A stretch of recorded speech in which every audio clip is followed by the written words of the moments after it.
UCLA Next starts now.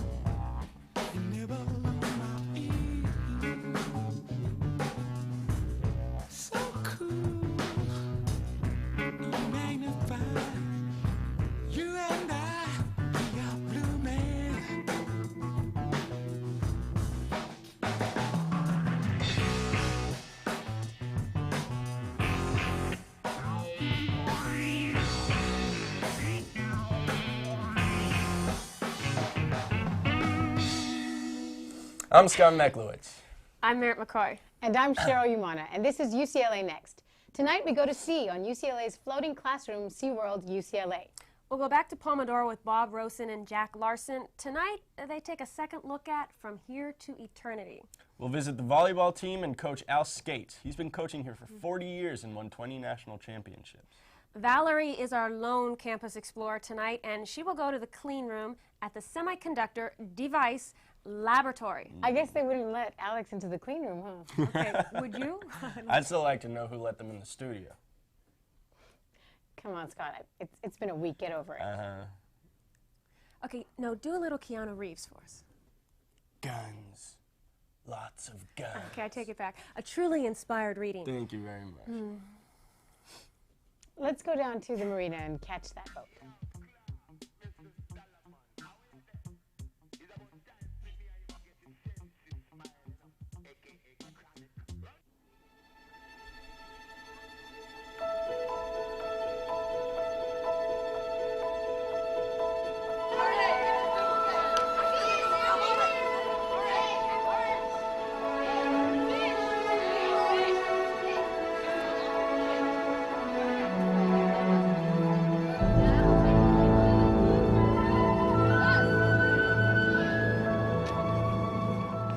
Los Angeles students may grow up in the shadow of the Pacific Ocean, but few of them have seen what lies beneath the water's surface. Thanks to a program called the Cruising Classroom, UCLA cooperates with Los Angeles elementary schools to give students a chance to meet their underwater neighbors firsthand. Part of UCLA's Life Sciences Department, the program is in its 7th year of exposing students to the wonders of marine life. UCLA's SWIMS program works closely with teachers from throughout the Los Angeles area and gives them the knowledge and tools they need to design programs for elementary school students to learn about marine biology and oceanography.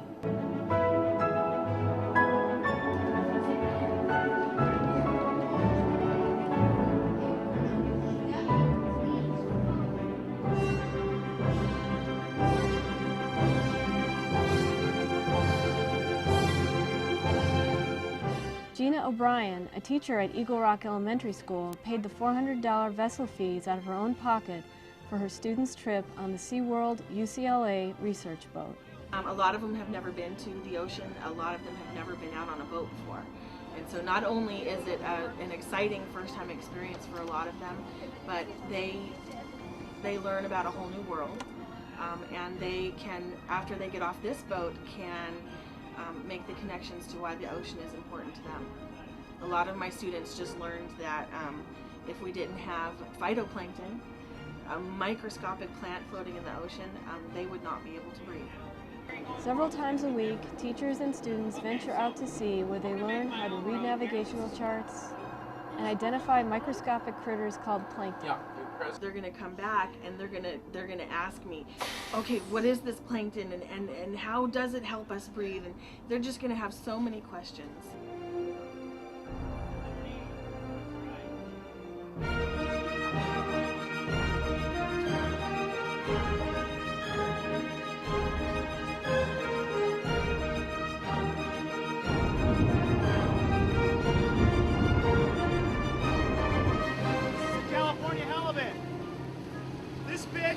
Much larger than the other flatfish I'll show you.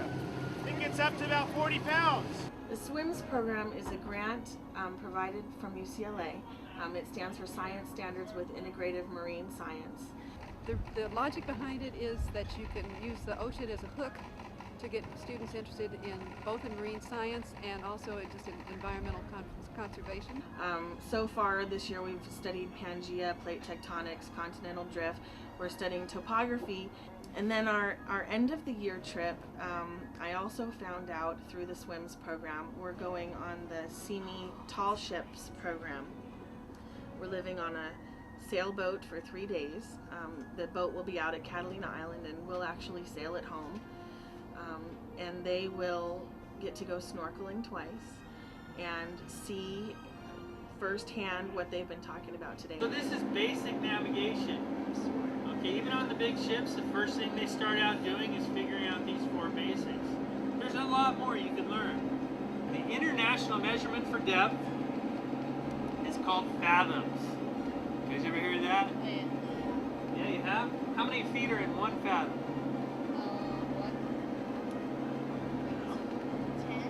10. Good guess. It's actually 6. So have you enjoyed this? Have you guys liked this? Yeah. What's the best part about this whole thing? Touching the fish and learning about the ocean and the boat rocking. Yeah? So you think you guys will want to learn more about the ocean? Yeah. Any of you are going to be an oceanographer when you grow up? Yeah. Or marine Yeah. biologist? I've had many students come back to me and say, I'm going to be an oceanographer, I'm going to be a marine biologist when I grow up. And that's so thrilling to hear because I lit that fire for them. And I have the fire when I start the year, and to pass the torch on to them is really exciting. Okay, let's see who was listening. How many feet are in a fathom? I didn't know we were going to be responsible for the material, teacher Cheryl. Okay, what do you do while the segments are running, Scott? I'm just here with my mic cord taped to my leg. We all know you stand there and do facial expressions. He does fish kisses to the camera. Oh, yeah. I don't. Oh, yeah. Uh-huh. But what are you thinking about, more importantly? I'm a professional. I'm thinking about introducing the next segment, like AJ's visit with the volleyball team. I hear AJ got footage of the guys hopping around. Should give these two something to think about.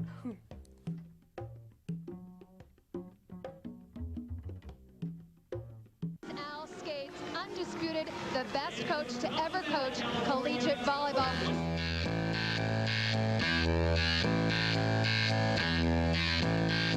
Coach Al Scates has built a dynasty.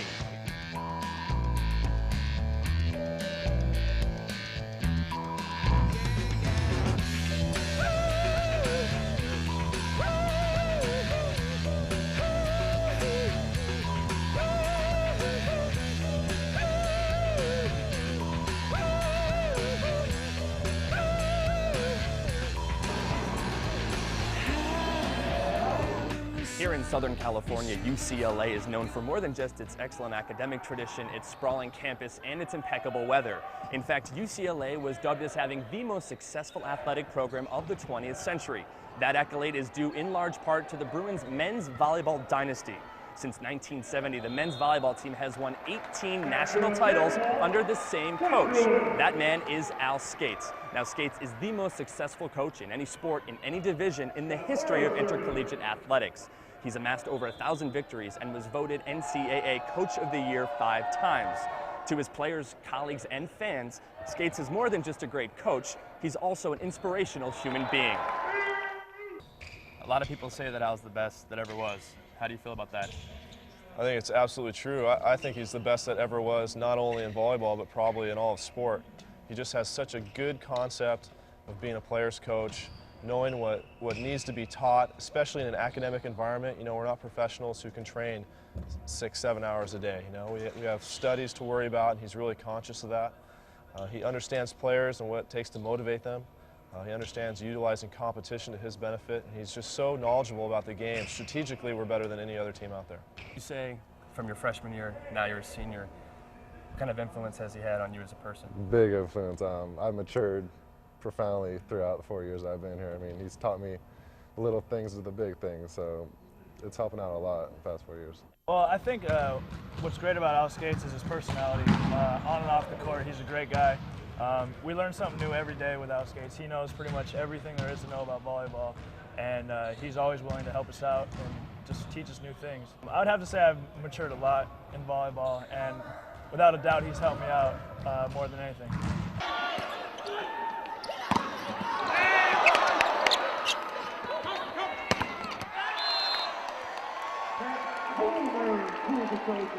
Coach Scates, You've been coaching for 40 years, over a span of 5 decades. You've won 18 national championships. 20.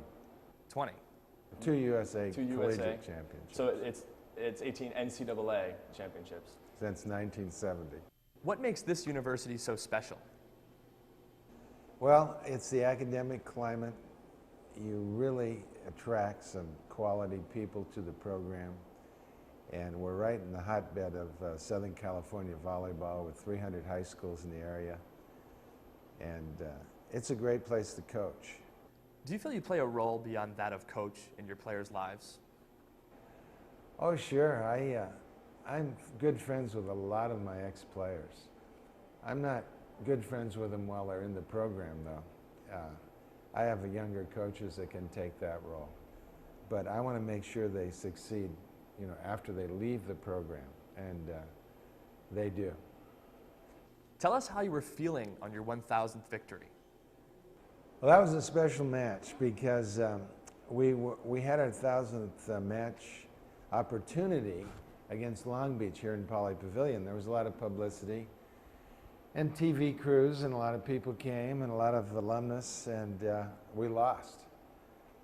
So I felt that I really wanted to win at Pepperdine, which is a much more difficult situation, but I really wanted to win over there.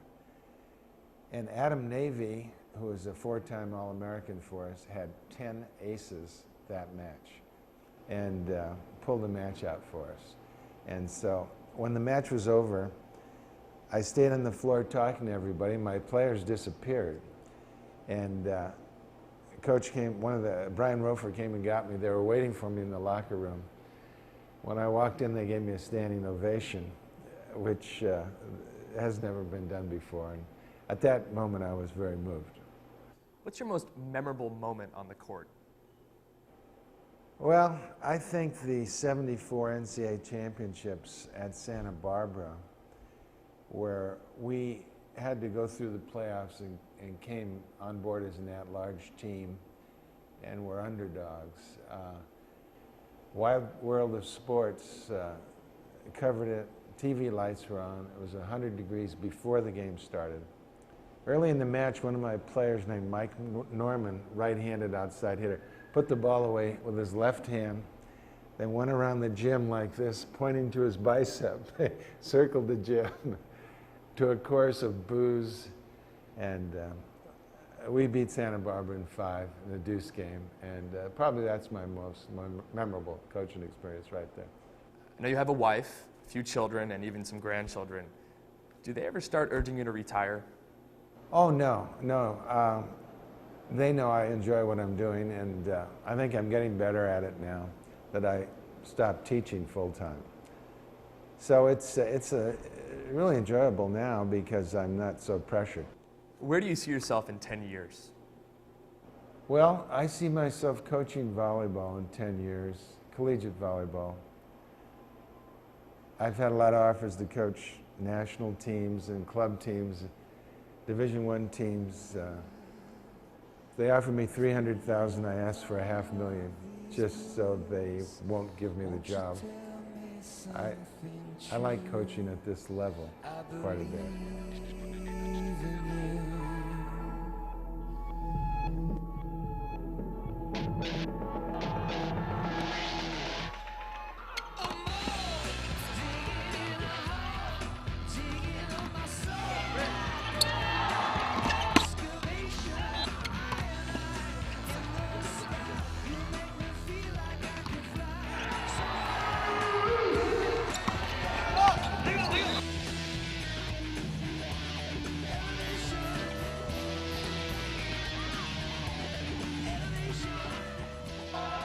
The Bruins are currently ranked #1 in the nation, and with Scates as coach, they're in prime position to vie for another national title.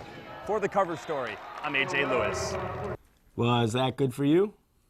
There were some cute guys, but I was more interested in their competition during practice. Where if you don't perform in the first court, you get bumped down. Do you think we could bump Scott down somewhere? Oh, yeah. I don't think I could get bumped down lower than this. You could crawl around tunnels and warehouses with Valerie. You're right.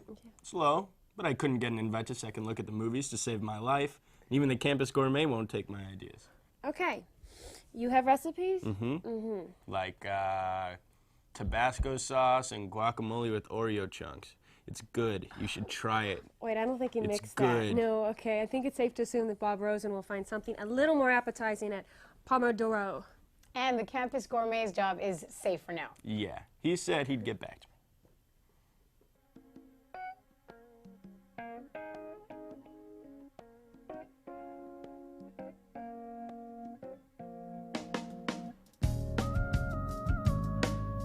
Hello, I'm Bob Rosen, Dean of the School of Theater, Film, and Television at UCLA, and I'd like to welcome you to Second Look at the Movies. You know those films in the past that you saw and they stick in your memory and you want to see them again? Or maybe those films that you never got to see but wish you had?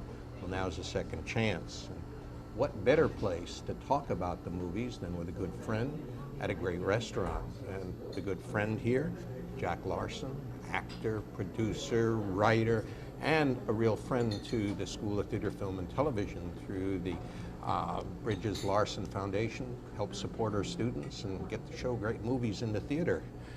And as for the restaurant, the great restaurant here is Pomodoro here in Westwood.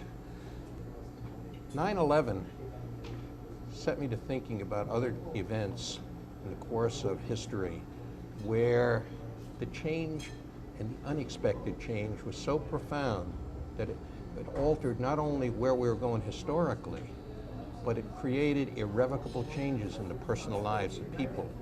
And of course, one thinks back to Pearl Harbor as an example. And that wonderful film, From Here to Eternity, adapted from James Jones's novel that was an enormous hit at the time, enormously popular film, spoke to that year, 1941, leading up to the attack by the Japanese. Film shot in 1953 attained a cult status, partially because of the extraordinary number of 11 Oscar nominations that year and 8 Academy Awards, partially because of director Fred Zinnemann and all the skills that he brought to that film, but in large part, what it's remembered for was some absolutely extraordinary performances. This was the film where Frank Sinatra, we learned, could act, and he won an Oscar for it. It was one in which Deborah Kerr and Donna Reed played against type as very sexually aggressive women. Of course, Burt Lancaster was great. But looking back at that film now, for a second look at From Here to Eternity, it's clearly Montgomery Clift who stays in your memory, who says, this is an amazing performance, and you're not quite sure what it was that he brought to the screen to create that great stage and theatrical presence. And Jack, you knew Montgomery Clift real well, and what do you think accounts for that charisma? Well, Monty was just very accomplished. He was, in his performances, he worked so hard at what he was doing that he could replay scenes when he was doing From Here to Eternity. And he'd ask me to be a sounding board, kind of, as we were working on the script, From Here to Eternity. He would change lines that had no meaning for him in the actual script from the novel. I remember one line in which he's talking to the Donna Reed character, why he won't fight, and the lines was, he hit this guy in a prize fight, because Pruitt was a prize fighter, and then he was blind. And Monty said, I can't play that. I hit him, and then he was blind, and I was with him at the Hollywood Roosevelt. We were staying at the Hollywood Roosevelt for hours while he tried to work out this line, which was an important scene. Right. And then he finally worked it out, and he changed it in my script. I had a script from Here to Eternity, and he did, and he changed the line. I hit him, and then he could never see again, was the line. And Monty just so welled much up richer. when he did it. And that's what's in the film, but not that he was blind. Fred Zinnemann, who was brought on by Harry Cohn to direct From Here to Eternity, said he wouldn't do it unless Montgomery Clift was there in the lead role. And Harry Cohn said, no, he doesn't look like a soldier, he doesn't look like a boxer. I said, you'll see. And he said, I'll walk if you don't put him in there. Well, they wanted Aldo Ray for the part. They announced it. They announced it at the end of Aldo Ray's first film, with George Cukor direct, that his next film is going to be From Here to Eternity. So you think right now, people went out and found that DVD, and it is out there. From Here to Eternity, they'll have a good evening? Oh, it's one of the best films. I know that they were saying about the film of this last season, Pearl Harbor, like this was real. Well, let them say it's real or whatever, but From Here to Eternity, yeah. So From Here to Eternity, Montgomery Clift, a great opportunity for a second look at the movies. Thank you, Jack Larson. I like how Montgomery Clift could change lines that had no meaning for him. I wonder if our writer is listening to that one. You're not Montgomery Clift.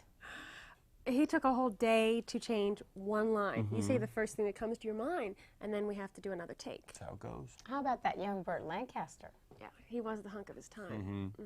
There's not many actors now that back then that were buff in those days.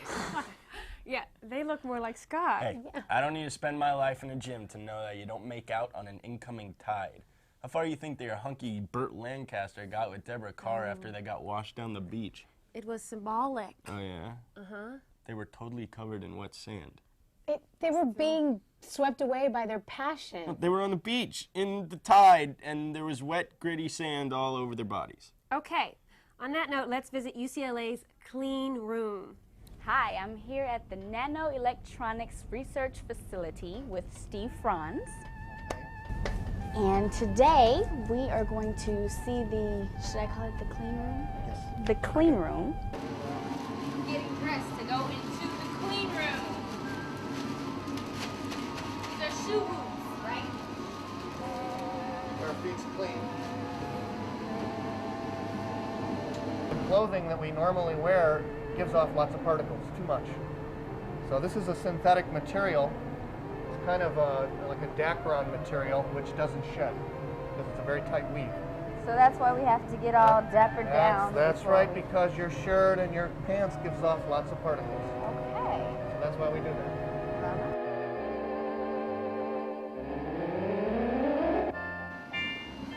Very good. Very chic. So we're inside the clean room right now. This is class 1000, which means there's no more than 1,000 particles, half micron or greater per cubic foot. Now, a regular office would be maybe a class 1,000,000. So we're about 1,000 times cleaner than a regular office right now. Wow. But you can actually go cleaner than this. If you go to Intel, they'll be 1,000 times cleaner than this. They'll be wearing spacesuits. They have to wear special, even more special than this. Wow. So these are the type of substrates we work with. These are silicon wafers. We also work with gallium arsenide and neem phosphide. We need these things to stay very, very clean. Dean Frank was on, in conjunction with a couple of faculty, Jason Wu and Kang Wang, decided that it would make sense to have a clean room that all of the faculty shared in. The idea here was to keep the cost down. The equipment's very expensive. And also it makes sense from a money point of view not to have redundancy. Not everybody can go out and buy a $500,000 piece of equipment. So why not share it amongst the faculty? So that was the strategy of having a common use facility. The laboratory itself, we started working in '92, and it came online about October '93. So it took us about a year to buy the equipment, install it, and start getting it going. And of course, every year we've grown since. We've added, every year we add on the average of maybe $1 million worth of equipment or processes or stuff. And that's what it takes to keep up. We're in competition with Stanford and Berkeley, and their labs actually have a bit more than we do at the moment. But you know, in order to do state-of-the-art research, you really need the tools to do the job. The $1 million clean room. $1 million clean room, multi-million-dollar, yeah. That's right. So I was wondering, is there like a chip that I can get to insert in Alex's head to make him normal? Is there any chip like that? Gee, I haven't met Alex, but you know, I'm not sure if the technology is advanced enough yet. I'd have to meet him first, I guess. Well, I mean, is there something? Look, we can arrange a meeting and I'll bring him over here so you can see what the problem is. Okay, well, I don't know. I can't make any promises. We'll try. All we can do is try. Okay, that's hope. That's hope. That's hope. You know, I think I'm getting Scott's disease. It looks like fun to run around campus and put on paper shoes and visit labs. Next week, they're going to visit some dogs who work at the hospital. I want to do that. Why do they get all the fun?